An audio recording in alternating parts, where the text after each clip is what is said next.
Yes, we've read all 2,282 emails requesting why the hell is Joe's episode not been released yet. But before I give it to you, just a quick word. You asked interrogative questions right on my face. It's gone. What are you doing? What are you doing? Come on. That is not paid for by them. That is paid for by the people of Detroit. You might be qualified, Mel. I'm not qualified for this job. Let me tell you something. You want to go right now? Okay? You want to go right now, Elric? Hey kids, it's your old pal ML Elric back with another episode of ML Sold of Detroit. And today we are joined by a very special guest, Michigan Journalism Hall of Famer, newly inducted on the first ballot, Jim McFarlin. Longtime rock critic for the Detroit News and other publications, also wrote about radio and TV, has got more good stories than we can ever fit into the show, but we're going to try and pack as many in as we possibly can, if only to keep Sean's terrible stories from littering the airway. But Sean Windsor is here.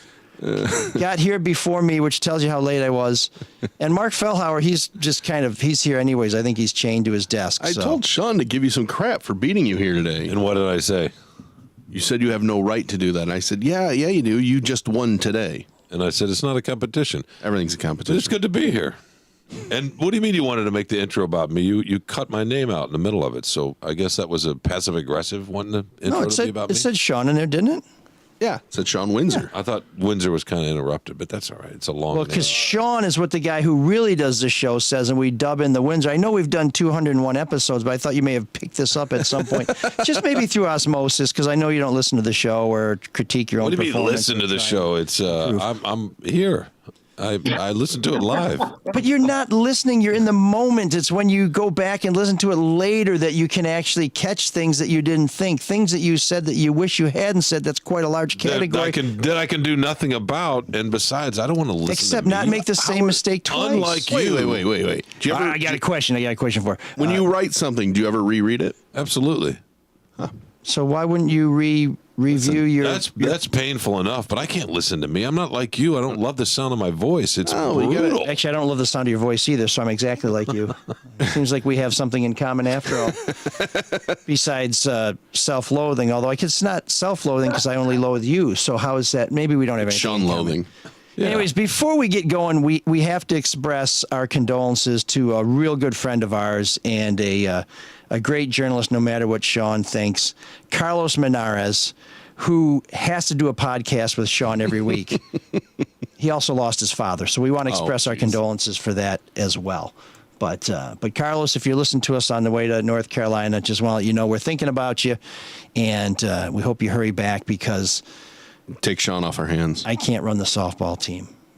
So Sean's already in mourning. Sean, are you frozen? Oh. No. I just, I wasn't sure he wanted that out there, but that's okay. It's a nice thought. Yeah, we want to support our friends in their time of need. And we are brought to you by David Hall of Hall Financial and Luke Nowacki of Pinnacle Wealth Strategy. Speaking of friends who help people in their time of need. And the Caju Cafe. We're going to tell you a little bit more about what's going on at the Caju later this week. You know, it's live music, great food, and you can go there just about any week and find something happening. If you go there at the right time of week, I'll be sitting there waiting for you to buy me a beer. But no mussels, please. I don't eat mussels. Is your back sore, by the way, from slapping it yourself all the time? Something I was going to slap, but I just can't reach there because of the way the studio's configured. But we can make up for that later. But we have a great guest. This guest and Sean have something in common. They are both columnists. They're both prolific. They're both easily recognized. The big difference is one of them is merited induction into the Hall of Fame. The other one is mired in self-shame. But that's okay. That's why Sean's just here to contribute. And Jim McFarlin is here to carry the load. Jim, thanks for joining us today. Gentlemen, my pleasure. You guys don't need guests. You're entertaining enough all by yourselves. That's not what our wives say. That's why you're on a podcast. But obviously they have terrible judgment because they married us. So who can trust them?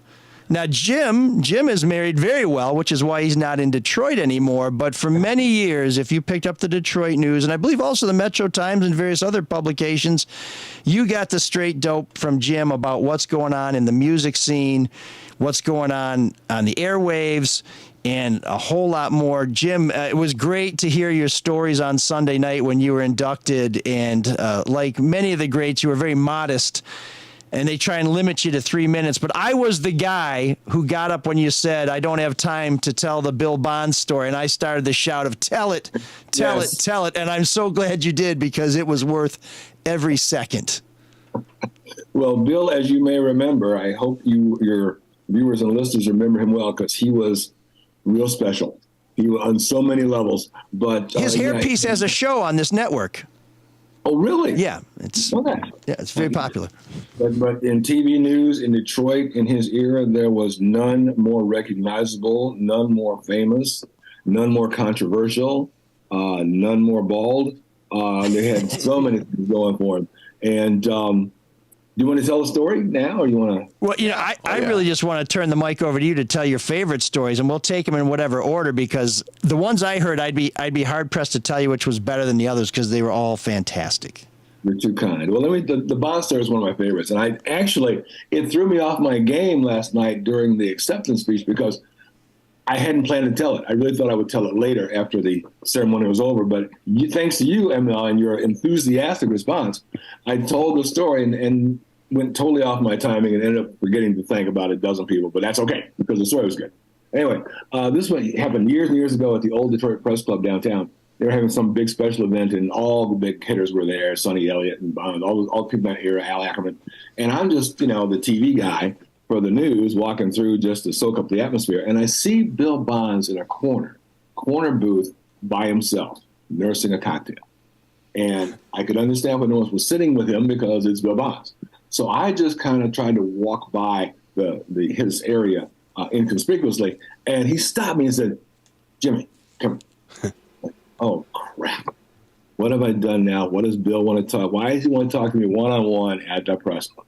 So I'm sitting down expecting the execution to begin, and he looked at me and said, "Jimmy, I got to tell you, you're doing a hell of a job covering TV for the news. I read your stuff all the time.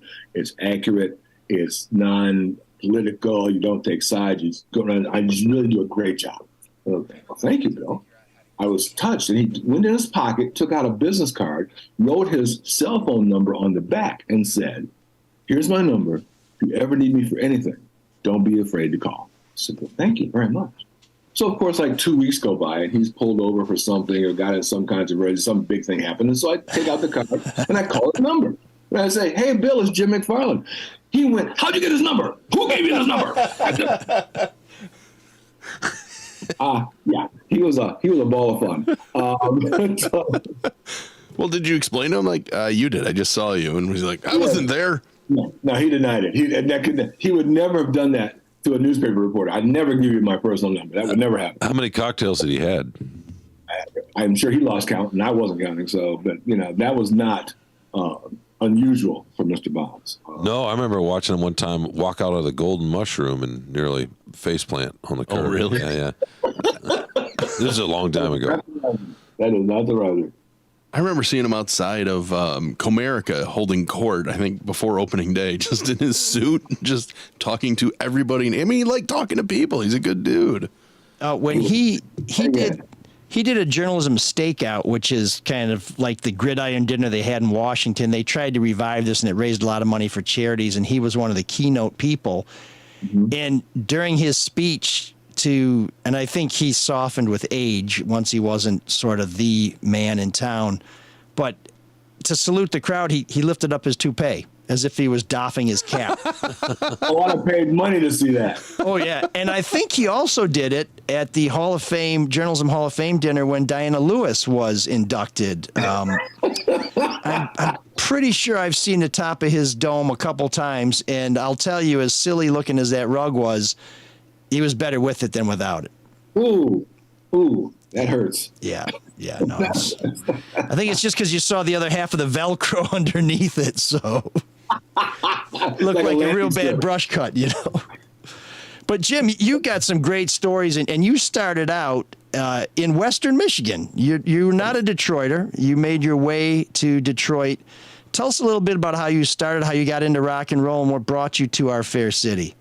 Well, my first newspaper gig straight out of college was at the Grand Rapids Press in Grand Rapids, and that was only because I had done such a bad job as a communications major at my alma mater, Hope College, that I went to the journalism professor, who was also the managing editor of the Grand Rapids Press, and I asked him point blank, am I barking up the wrong tree here? Do I have any talent doing this at all? I mean, should I be a writer? He said, Jim, you're a fine writer. The only problem, you never came to class. I said, oh, you should have told me. I would have come more often. So he invited me to come to the newspaper and he said, we have no jobs, but just come and, you'll meet the publisher, the editor, you'll do some test things just to get the feel of what it's like to apply at a newspaper someday. And because God was on my side, I went there, I did the practice run, filled out the application, and a person I knew who was a staff writer at the newspaper resigned the same day. And since my fake application on the top of the pile, they called me and brought me back, and that's when my newspaper career started in Grand Rapids. I started covering rock and roll because I was a cocky cub reporter. I was covering Police Beat at the time. And ZZ Top was performing at the big downtown arena in Grand Rapids. Then it was the Civic Auditorium. And I was walking by the assignment desk. And I heard a bunch of the editors talking about, has anyone ever heard of ZZ Top? Does anyone know who these people, is it a knitting group? What is going, I don't know. And I, just out of college and knowing music, was outraged. And I don't remember standing on a table like Norma Ray, but I remember being very adamant. And I was like, you people call yourselves the arbiters of culture and taste and what goes on in your city. You don't know who ZZ Top is? You should be ashamed of yourselves. And they said, okay, smartass, you know so much. Why don't you cover the show? So, well, I think I just will. And so I did. And that was my first professional concert review. Of course, I was a police beat reporter at the time. So on the night desk, they re-edited it so it sounded like a police story. I think when there was a concert in Grand Rapids last night, period. It was called ZZ Top, period. They were very good, period. I said, I didn't write this, but that was my first publisher review, and it kind of took off from there. I just kind of assimilated myself into the newspaper's rock critic because they didn't have one, and until that time, didn't know they needed one. But concerts had just started to come back to Grand Rapids, and I became a regional critic. I was doing shows in Kalamazoo and Lansing, and wherever there was a fairly name attraction doing a live show, I would get to go there and cover it for the newspaper. So that was my start. Did you know immediately, like, oh, yeah, I'd much rather cover rock and roll and do reviews and be a critic than covering the police beat? I mean, was that instantaneous? Yeah, no question, Mark. I mean, I was the first black police reporter in Grand Rapids, Michigan. Let that soak around in your head. They were not used to seeing a black man on that side of the bar. So when I would go into the squad room, it was like, who's here? Why is he here? It took a long time to gain confidence in the police department. I remember one night I was driving home after a concert review. I know, so I was long before. I was driving home after a late deadline on the police beat. I was driving home, and I got pulled over. And I hadn't done anything wrong that I knew of. I was on the speed limit. It was 2 a.m, so I wasn't going to speed home. And the cop got out of his cruiser. He walked to my window, shined a flashlight in my face, and said, "Oh, it's you." And turned around and walked back to his car like, "Oh, I can't mess you up because you're the police reporter." To this day, I wonder what he would have done had he not recognized me, but I won't think about that. But yeah, the police beat was hard just because of who I was and what Grand Rapids was back in the 70s, how little faith they had in the minority community. To be the guy covering their department being what I looked like was not easy. So yeah, that was no long thought process went into moving the music. And then you went from, I imagine you wrote for all the booth newspapers. You would have been in Saginaw, Flint, Kalamazoo, Jackson, you name it. So you must have developed a bit of a following. What was it like for the bands? Because as much as Grand Rapids cops probably weren't used to seeing a black guy that they hadn't arrested or for whatever trumped up reason that may have occurred to them, I got to believe ZZ Top wasn't used to seeing a lot of black guys saying, hey, I want to ask you guys about, what brought you to Grand Rapids, which is a town that I thought probably would have had somebody reviewing the Lawrence Welk show instead of ZZ Top. But well, yeah, there was a company, a production company, Brass Ring Productions, that had been out of the market. They were based in Detroit, and they tried to do something in West Michigan. It failed, so they stopped They brought no shows to the west side of the state for years and years. By the time there was a synergy, by the time I got back as a rock critic in Grand Rapids, they were starting to develop shows again along the western seaboard or coastline. So we got to see a lot of acts that had never played there in years. And you're right. I mean, to go backstage to a band and they kind of look at you like, "Are you here for us? Have you heard our music? Do you know who we are?" I mean, and it's some suspicion, some, I won't say mistrust, but curiosity at the very least was understandable, and I understood that. So what I tried to do very hard, especially if it was a band I wasn't really that familiar with or hadn't really followed as a fan, if I knew they were coming to town, I'd spend a few days trying to hear as much of their music as possible and find out as much about them as possible so I could ask those questions that let them know I knew who they were. Just those icebreaker kind of. So when you grew up in Denmark, I'm from Denmark. So that just, whatever I could do to ease that transition so they knew that, yes, here's a brother in my dressing room, but he actually knows who we are. So let's talk about it. That helped a lot. It was a lot like college, and I had to do a lot of homework for every assignment I was on. Was there an act or an artist that you got really close with? Like, hey, we want Jim to write about us, or, every time we come through, it's like, we want Jim. Was there an artist like that you developed a close bond with? Well, the closest bond I ever had, Mark, was with Seeger. Bob invited me to his wedding, not as a critic, but just to come and dance and eat cake. I was like, "Are you sure you want?" In fact, there's a great picture of me and Bob hanging out at the pool years and years ago. Those are the days where Bob didn't care because he knew who he was. He didn't care what I wrote about him because what the heck. In fact, one of the coolest things, maybe the scariest thing I had happened to me when I was doing music, there was a gap between albums. I don't remember if it was Gust or When, but there were a couple of years he had not done an album. There's one always going to come out, and he hadn't come out. Every time I see him, "Bob, when's the album coming out?" Soon, I promise, soon. So finally I get the call from his manager, Punch Andrews' office, and says, "Come to the office. He wants you to hear the album for the first time." Wow. All right, so I drive to Birmingham, where his manager's office was, and they put me in this little room, and we had record players in those days. That should date us.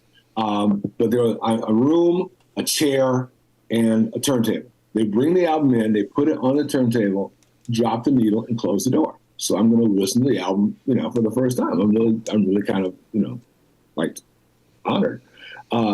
About 30 seconds into the song, Bob comes in with a chair, puts the chair right across from me, and watches me listen to the album.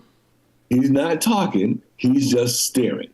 No pressure here, because he's looking at my. God forbid I don't like a cut; he'll see it on my face. Yeah. So I'm trying to, I got this big grin on, trying to be like, whatever it is, I like it, Bob. That was, and we talked about that several years later, and it occurred to me, and I was so honored. He valued my opinion so much that he wanted to know what I thought. And rather than have someone tell him secondhand, he wanted to see me enjoy his music himself. But he could have told me that then and saved me a lot of sweat. but yeah, I mean. Did you like it? Was it a good album? It was. Oh, okay. Yeah. That's a relief. If there was a cut I didn't like, he never knew. Because I was stone-faced. I was like, whatever you got, I love it. So, I think it's just because of the Detroit proximity, Nugent and Romantics and, all those guys back in the day when they're all coming out.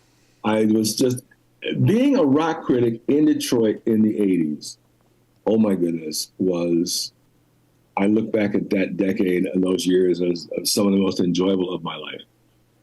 It was hard work only because I had an editor, Cliff Ridley at the News, who was a huge supporter of not only pop music, but of live concert reviews. He thought they added a certain je ne sais quoi to the feature operation. So it was not unusual for me to cover 3 or 4 shows a week. If anybody's coming to town, he wanted me to cover it. So I was doing literally hundreds of concert reviews a year. And it didn't get old, it just got tiring after a while, In fact, a lot of late nights. Yeah, he would. Well, yeah, because, your deadline's 2 a.m. The show gets out at midnight. You've got like 2 hours to write a review, and your head's still ringing from sitting in front of the speaker for 2.5 hours. So there's a challenge. But what was weird was that he knew. I mean, he was old to me, and I was in my probably 20s, my 30s. But he was like in his 70s. But he knew who bands were. And some nights I try to skip by. Well, okay, who's coming to town? He won't know who these people are, so I won't mention it. And maybe I can get over. And he'd say, Jim, got a minute? And I'd go to his office and say, did you know that so-and-so is playing tonight at Royal Oak Music Theater? Don't you think we should cover that? I said, damn. So I could never sneak around and miss a date if there was an up-and-coming artist coming to town or he knew about it or they were in the national scene. I had to cover it. And, I spent, in fact, there was a bunk bed in one of the trailers at Pine Knob reserved for me because by the time I would, I didn't have time to drive back downtown from Clarkston after a show. So they would let me file the review from the trailer and then sleep for a couple hours before I drove home. And that was during the summer. That was basically my second home. Now, would you phone those reviews in, or would you use like one of those little TRS-80s where you had one line where you could only see one line of your story at a time, and it was almost worse than typing something because you couldn't easily scroll through your copy to see what you liked and what you didn't like? And yeah, well, that was high tech back then, man. Yeah. You got the couplers on the phone and you hook it up and the handshake. Yeah. And hope it went through. Yeah. But there was always a positive side of that, because if you needed more time, if you were still writing a past deadline, you would just say, the phone didn't connect. I'm not sure what happened. Yeah. I mean, did you not get it? You didn't get the last 5 paragraphs? Hold on, let me try to resend. And that would buy you at least 15 more minutes. So you could keep playing that. You do the best you could. But I hated that. Because you never knew what got through and what didn't. And sometimes things got jumbled or garbled and you didn't know. And Lord forbid the editor on the other end tried to rewrite it for you. I think what he's trying to say is, and then you read it in the paper the next day, go, I didn't say that. I didn't write that. Who messed with my stuff? Who's rewrite? Who's the new rock critic? Who isn't me? Now, did you ever hear from artists where you wished you could say, I didn't write that, somebody else put that there, where they just blew you up? It rarely, if ever, happened, much to my great satisfaction, because I do not recall someone just ripping me a new one on the phone or in person. But I do know that artists read every word, more so in radio, ML, than in rock and roll. I mean, Dick Burton and I didn't speak for years because, in fact, I don't think we've spoken in years because I wrote a piece one time. He'd become the highest paid disc jockey in Detroit. He just surpassed McCarthy, J.P. McCarthy. And I wrote about it. I said, they released a figure. I said, well, he's making X amount of money. He didn't like the fact that Detroit knew how much he was making and quoted me verbatim. Years later, he could recite that story word for word. When you wrote Dick Burton, the highest paid, okay, I'm sorry. Hey, no problem. Suck it up, Dick. But radio personalities in Detroit tend to be much more sensitive. And I knew, and it's like any artist, I guess, you don't remember the positive reviews because you think you're good. It's the negative reviews that stick with you for a long time. Something that you did not like that tends to really kind of reverberate in your brain for years and decades to come. But to their credit, they never really, and they could have. I mean, being a minority, being a black guy covering rock and roll. In fact, ML, you heard this story last night, I think. It was so funny to me because I never wrote a review that slammed an artist. It was always my fault.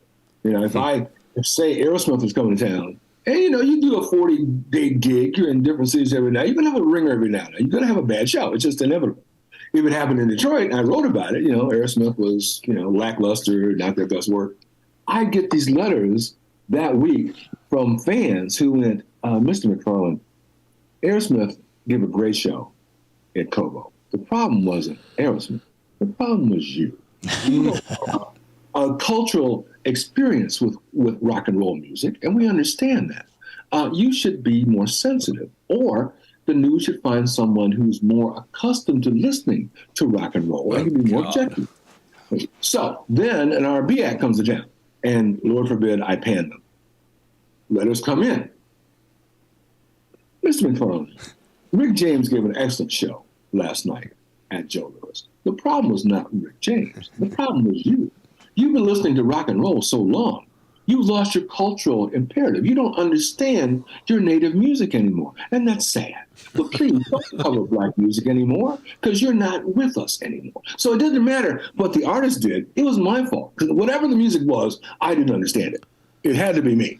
So that gave me a little freedom in a sense because, hey, but at the same time, guys found it really funny and unusual that it wasn't about the music. It was my cultural experience that flavored what, and that led to what I call the McFarlin law of expected gratification, which says that if you're a fan of X, let's say you spend $150 a ticket to go see the Stones or Springsteen or Taylor Swift or somebody, and you go, and you know what?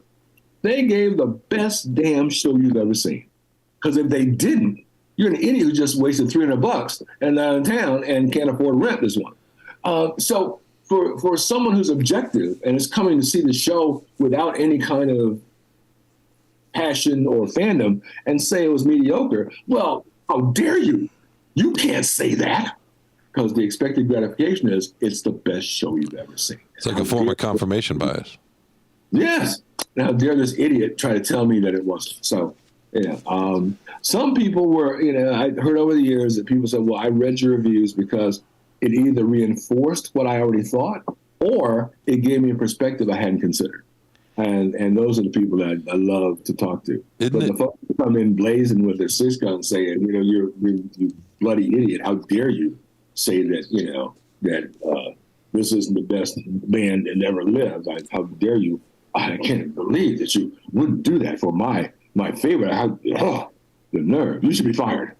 Which I always was a couple of times. The expectation is always fascinated me. My freshman roommate, and this is in the 80s in Austin, Texas, the University of Texas.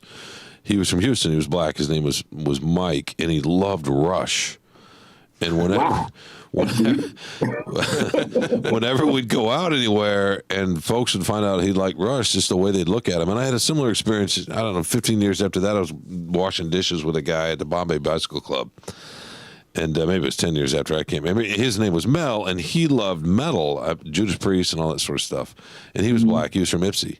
And it was a similar thing, just the way people would react to those guys and that expectation. And it's, I don't know if you watch or see these much or not, Jim, but there's a whole rabbit hole on YouTube now of largely black folks listening to white singers who they learn are white. They assume are like Bobby Caldwell. And I was thinking about this recently because he died not that long ago, right? Or Simply Red or Michael McDonald or I'm trying to think of the Righteous Brothers even, right? Rick Astley. Yeah, exactly. Yeah, exactly. It's not a cottage industry quite, but it's kind of fun to see some of this and see expectations upended in that way. That's the great thing about music, though. Right? I mean, it's just you don't see it. You just hear it, and it can mean different things to different people. It's just universal. So Jim, if you didn't like a show, how would you express that? I mean, how did the McFarlin rule allow you to report on the news, but also avoid criticizing someone and opening that door for all the little minds who just were going to pile on? Oh yeah. Speaking of little minds, real quick. Wait a minute. Little minds and ML comes up in the same sentence a lot. I was going to say, speaking to little minds. No, Jim, you don't have to spell that out. That's implied. It's understood. You don't need to say Well, that. Jim's got to go, but thanks for joining us from Champaign or Chicago or wherever you're from. There was a grade school teacher. I believe she was in Warren, if I remember right. And she was, in her 20s, probably big music fan. And if I reviewed a show and gave a negative review to an artist she liked, she would have her students use me as a writing examiner. I would get this envelope with like 30 one sheets with spiral bound notebook paper that basically said, "Dear Mr. McFarlin, you suck." And that would be what she would have them do for their assignment. So so yeah, when you said little